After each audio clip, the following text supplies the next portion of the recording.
सूरज का इंतजार। मंच पर गोलाकार बनाए गए एक चबूतरे पर महात्मा गांधी आंखें मूंदे बैठे हैं। खादी के कपड़े पहने कुछ बालक उनकी ओर मुंह किए बैठे हैं और भजन गा रहे हैं। वैष्णव जन तो तेने कहिए, जे पीर पराई जाने रे। गांधी जी दोनों हाथ ऊपर उठाकर सभी को शांत होने का संकेत करते हैं। सब शांत हो जाते हैं। गांधी जी आंखें मूंदे मूंदे ही बोलना शुरू करते हैं। सामने बैठे लोगों में आज कुछ बेचैनी महसूस कर रहा हूं। आप में से किसी को कुछ कहना या पूछना है शायद। उनकी यह बात सुनकर श्रद्धालुओं के बीच से सुहासिनी उठकर खड़ी हो जाती है। आपने मेरे मन की बात कह दी बापूजी। अंग्रेज सरकार के नए कानून के खिलाफ आमरण उपवास का आपका आज तीसरा दिन है। मैं जानना चाहती हूँ कि कई दिनों तक कुछ भी खाए पिए बिना रहने का बल आपने कहाँ से और कैसे पाया? बहुत अच्छा सवाल किया सुहासिनी तुमने। सुनो, अन्याय और अधर्म से लड़ने की यह समूची ताकत मेरी माताजी ने बचपन में ही मुझे दे दी थी। अब तो मैं उसका अभ्यास करता हूँ बस। आपकी माताजी ने? कैसे? गांधी जी आंखें खोलकर एक बार सामने बैठे सभी श्रद्धालुओं को देखते हैं, फिर बोलना शुरू करते हैं। मेरी माताजी बिना पूजा पाठ के कभी भोजन नहीं करती थीं।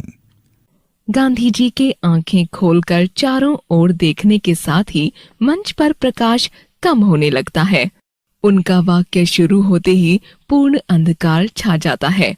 इस बीच सारी मंच व्यवस्था बदल जाती है।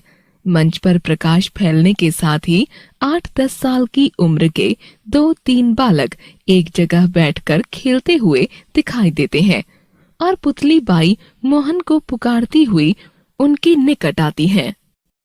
मोहन, मोहन बेटा, मोनिया, तुम्हारे खाने का समय हो गया बेटा, चलो खाना खा लो।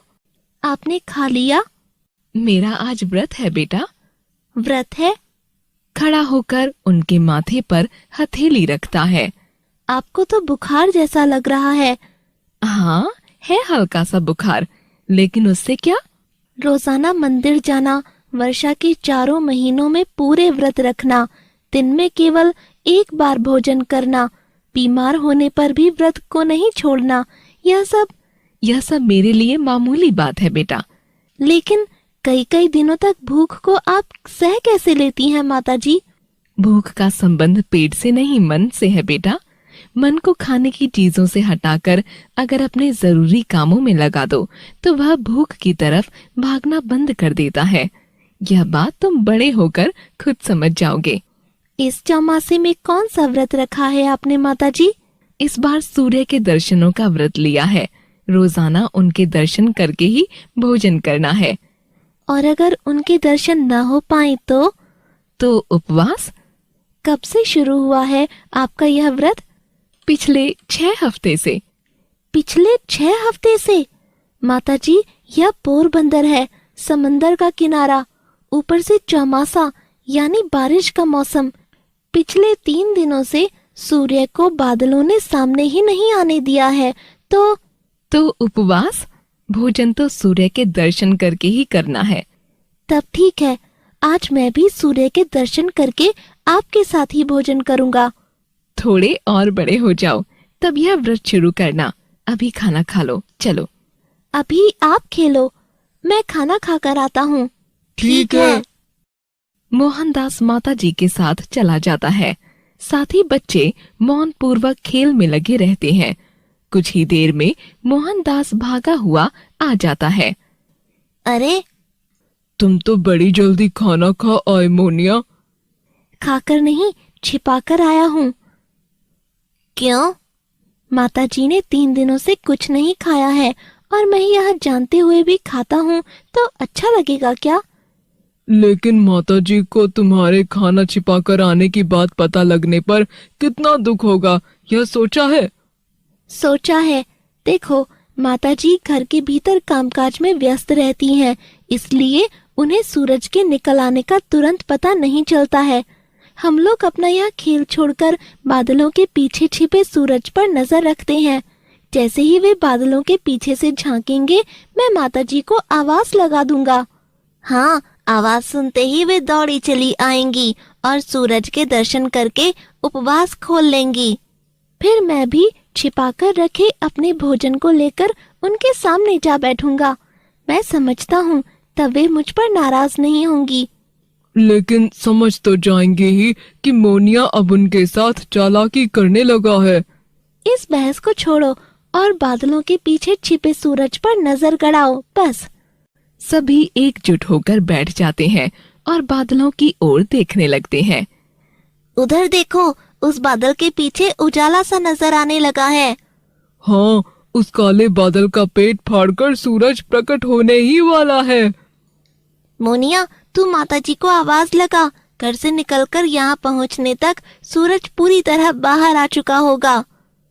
नहीं भाई, जब तक सूरज को खुद मैं ही न देख लूं, तब तक माताजी को आवाज नहीं लगा सकता। इस थोड़े से उजाले को देखकर वे नहीं मानने वाली। मोनिया देख, सूरज निकल आया। माताजी को आवाज लगा। माताजी, माताजी, जल्दी आइए, सूरज बादलों के पीछे से बाहर निकल आया है। उन्होंने सुना नहीं है शायद। तू भीतर जा और उन्हें साथ लेकर आ, जल्दी कर। मोहनदास भागकर अंदर जाता है और हाथ पकड़कर अपनी माता पुतली बाई को खींचता हुआ सा बाहर लाता है। देखो माताजी, पूरे 3 दिन बाद आज दर्शन दिए हैं सूरज ने। बादलों की ओर देखती हैं। कहाँ है सूरज मोनिया? मुझे तो हल्का सा उजाला भी नजर नहीं आ रहा। उदास स्वर में, काले बादलों ने इतनी सी देर में उन्हें दोबारा ढक लिया। हम सब ने आपको बड़ी आवाजें लगाईं। गलती मेरी है, मुझे पहले ही जाकर आपको बुला लाना था। कोई बात नहीं, भोजन आज भी भाग्य में नहीं। चलकर काम में लगती हूँ। वापस जाने लगती हैं। 2 कदम चलकर रुक जाती हैं। पलटकर मोहन के निकट आती हैं और उसे गले से लगा लेती हैं। मोनी मेरे बेटे, माँ भूखी है यह जानकर तूने भी खाना नहीं खाया, छिपाकर यहाँ चला आया सूरज देखने को। माँ की आंखें बच्चों पर ही टिकी रहती हैं, यह नहीं जानता? आपको भूखा जानकर निवाला मुंह की ओर जाता ही नहीं है माँ। यह उपवास नहीं है बेटे, काले बादलों और मेरे बीच एक लड़ाई है जिसे जीतूंगी मैं ही। गुलामी की घटाएं कितना भी घेर लें, आज नहीं तो कल आजादी का सूरज जरूर चमकेगा। वह दिन था और आज का दिन है सुहासिनी। इसी वाक्य के साथ मंच पर प्रकाश मंद पड़ता हुआ अंधकार में बदल जाता है। इस अंधकार में मंच पर प्रारंभ वाला दृश्य बन जाता है, जिसमें गांधी जी गोल चबूतरे पर बैठे श्रद्धालुओं से बतिया रहे हैं। किसी भी तरह के अन्याय के खिलाफ जब भी उपवास पर बैठता हूँ, मुझे ऐसा लगता है जैसे मेरी माताजी ने मुझे गले से लगा रखा है और वह कह रही हैं, यह उपवास नहीं है बेटे, काले बादलों और मेरे बीच एक लड़ाई है जिसे जीतूंगी मैं ही। और माताजी हमेशा जीतती थी सुहासिनी, उनका वह विश्वास ही मेरी ताकत है। देख लेना, जीतूंगा मैं ही। ऐसा कहकर वह पहले की तरह आंखें मूंद लेते हैं और दायां हाथ ऊपर उठाकर भजन गाने का इशारा करते हैं।